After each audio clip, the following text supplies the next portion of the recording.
I used to listen to a show called Art Bell. It was a radio show that was on late at night where I was. One night, I'm listening. He used to have all kinds of conspiracy theories and UFO stories and all kinds of cool stuff. So one night, I'm listening and he's talking to this guy named Desert Chad.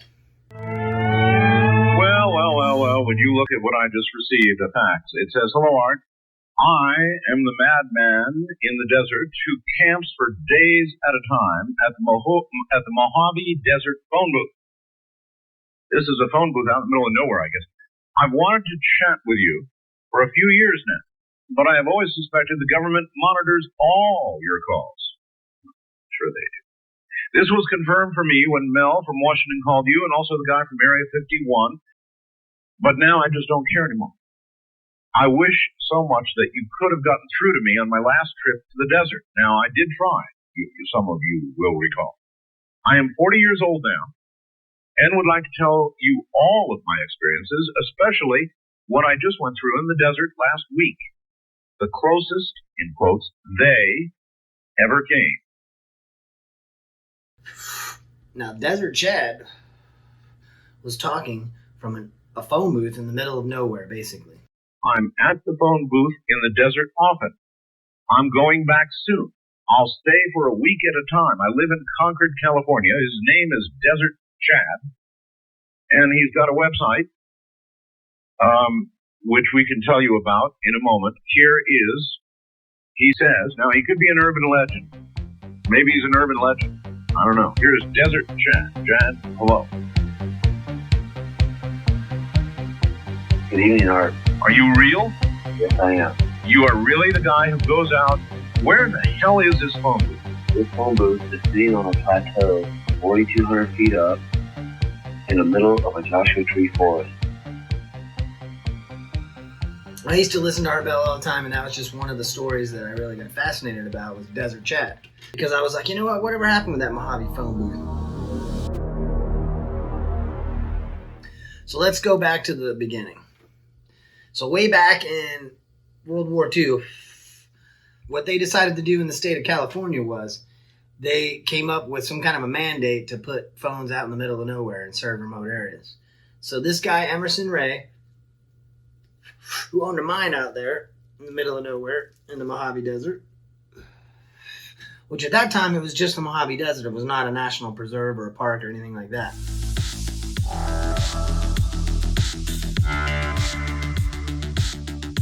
So he made the request. They come out there and they put out the phone. Pacific Bell does. So now he's got back then it was a hand crank phone, and then, him and the miners and everybody can use the phone. Well, Pacific Bell was sending his ass the bill. So in the 60s, he decided, you know what? I don't want to pay this bill anymore. Everybody who's using the phone should pay the bill. So they turned it into a payphone. And that's when they put the metal case around it and the glass and all that stuff. And it affectionately became known as the Mojave phone booth to all the locals in that area.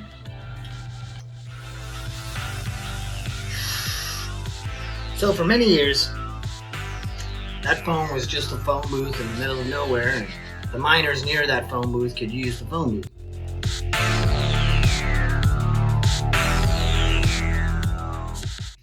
Well, in 1997, a computer entrepreneur named Godfrey Daniels from Arizona, he finds in this underground magazine a story. It was a story about a guy who, I think his name was Nick V, and the name of the magazine was Wig Out. So Nick, he wrote a letter to the editor about how he had found a map of the Mojave Desert that had a phone booth icon or a phone icon on it. It said telephone. So he hopped in his Jeep Wrangler and he hauled ass off into the Mojave Desert and he found the phone booth. And he wrote all about it and talked about how the phone booth still worked, and he printed the phone number.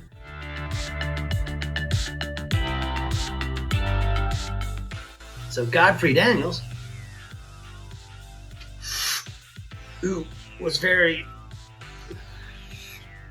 drawn in by this story, he was intrigued, obviously, by this phone number for a phone booth that was in the middle of nowhere. So what does he do? He starts calling the phone number. And he doesn't just call it once, because nobody answered. So he keeps calling. And he just figured he was just going to keep calling it and no one was ever going to answer. Well, days went on and he kept calling it. People would come and visit him to hang out with him, and he would make them call the number. He would tell people about it. And so he was logging all the dates and times that he was calling and all that good stuff. He's just calling and calling away for about 30 days, maybe a little bit more than a month. And it's just ringing away, and he honestly never thought anyone would answer. Now, can you imagine this? This phone booth in the middle of the desert, just ringing off the hook. There's dead silence out there, deafening silence. And then there's this shrill ring of a phone booth at the top of the hill, on a line of telephone poles. One day, when Godfrey's calling, after about a month, it doesn't ring. He gets a busy signal. He freaks out because maybe he dialed the number wrong. So what does he do? He dials the number again just to make sure. The number is still busy. Now he's really excited. So he's like, oh man, I gotta keep calling this number because I can't let them get away. It's whoever's at the phone booth, because the phone booth's in the middle of nowhere, so who in the world could be there, right? He's like, I've gotta keep calling this number. So he's dialing away, he's redialing and redialing, keeps busy. Finally, boom, it rings again. Rings like 4 or 5 times. He's like, holy crap. So you know what? He thinks, oh man, I'm going to miss the person. Just then, hello? Somebody answers the phone. Not just anybody. Laureen. Laureen. If you get on the website, you'll read all about me. There you go. Cardhouse.com. Yeah. Or try Mojave phone booth. That the phone booth wasn't a big deal to Lorene. Lorene grew up in the desert. Her dad was Emerson Ray, and she grew up using that phone booth just like her dad did, and just like all the miners did before her. So for her to answer the phone, it wasn't a big deal. For Godfrey Daniels, this was a major event. The phone that he had been calling now for a month, someone had finally answered it. The story doesn't end there. It's a super fat joint, by the way.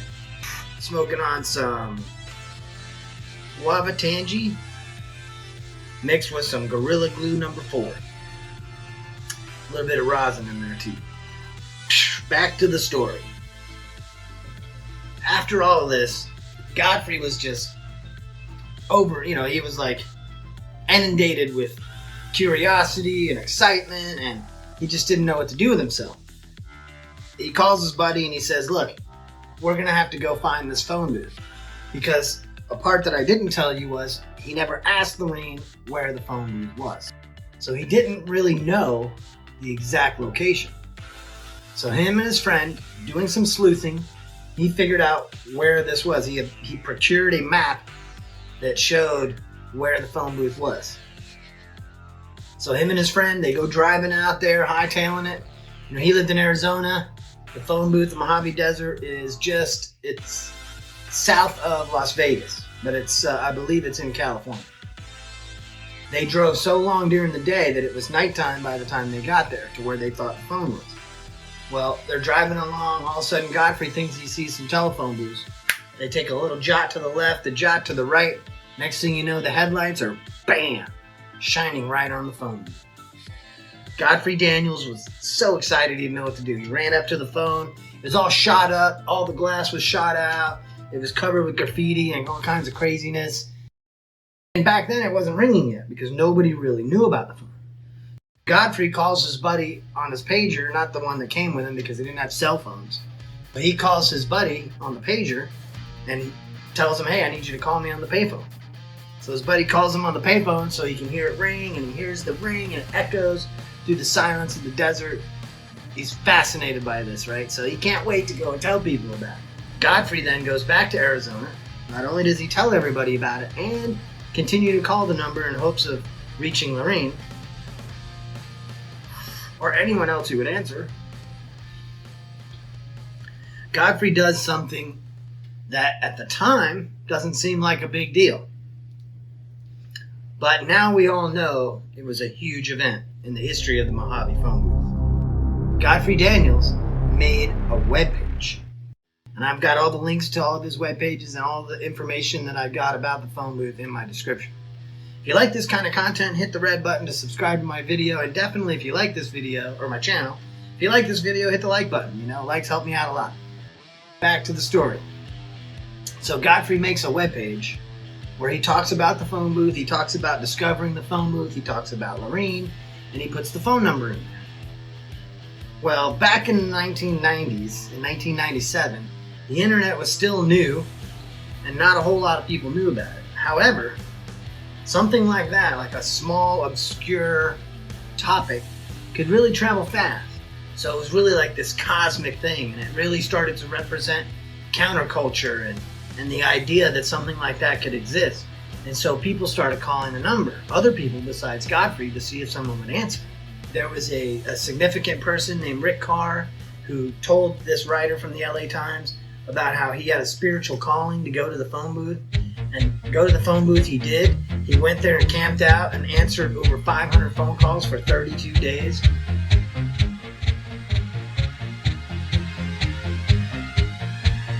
It was definitely the internet era, and Godfrey's website really brought worldwide attention to the phone booth, so much to the point that the phone would never stop ringing. 1999, the phone had become so popular that people would make pilgrimage to the phone booth, and they would answer the phone, and the phone would just never stop ringing. So you're probably thinking, well, whatever happened to the phone booth? Towards the end, the phone booth became so popular that another thing happened in the 1990s. The National Park System, which was obviously, it came after World War II, but eventually that area became known as the Mojave National Preserve. They never really were concerned for 30 years about the phone booth, but in the 90s, with all the attention and everything that came to that phone booth, they started to become concerned, and local citizens and local newspapers and stuff, and the Mojave National Preserve. May 17th, 2000, one day the phone booth is there, the next day the phone booth is gone. The same people who were rallying all that support against the phone booth were able to successfully take the phone booth down. So you might be thinking, well, that's the end of the story. Not quite. So what happens next? Well, first thing they did was somebody erected a tombstone made out of concrete with like colored tiles, and it had all kinds of information about the phone booth, and it was a tribute to the phone booth. But that didn't last very long either, because the National Park Service quickly took that down as well. That might have been the end of it, but the phone number itself actually continues to live on to this day. That's 760-733-9969. That's right. You can call the phone number right now, and what'll happen is it's a conference call system. So there's like 9 conference rooms, and you call that number and you choose a number and it goes to a conference room. And if there's somebody else in that conference room, it just immediately connects you. And you can kind of connect in some cosmic, metaphoric way that you could back then in the 90s to the Mojave phone booth. So even though it's not the same, it's kind of like a digital replica of what used to exist. I hope you've enjoyed this video. Please hit the like button for me, that definitely helps out. Check out my next video right up here, and be sure to subscribe for more videos just like this one. Have a great night.